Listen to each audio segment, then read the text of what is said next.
All right, guys, if you are an individual and you're trying to get a job, make sure you watch the next 60 seconds or so. So, I'm going to talk about three different ways that you can get your resume from your hands over to the recruiter and hiring manager.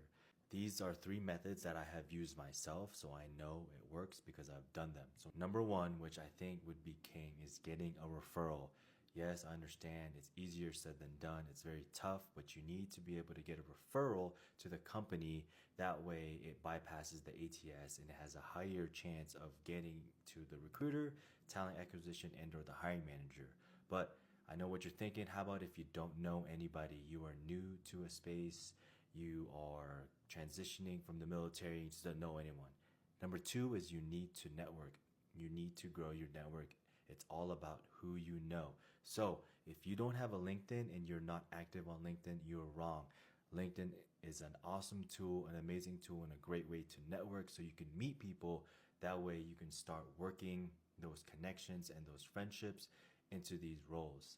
Last but not least, and this is the method that most people are using right now, and it's cold applying. So, cold applying is essentially when you are applying to a job without any of those other factors, and you're hoping that you get seen by the recruiter or hiring manager and it gets to the ATS. But what can you do to make sure those chances are increased? You need to get your resume and ensure that you are utilizing some of the key skills, the key words, and what they're looking for inside that job requisition. But how do you do that? There are a bunch of websites, a bunch of applications that you can use to see if your resume is a good fit. I would highly recommend having a resume that is your base sample, and you take that resume and you start making adjustments based off the different roles and requisitions. You need to put in the work and be very strategic on these resumes.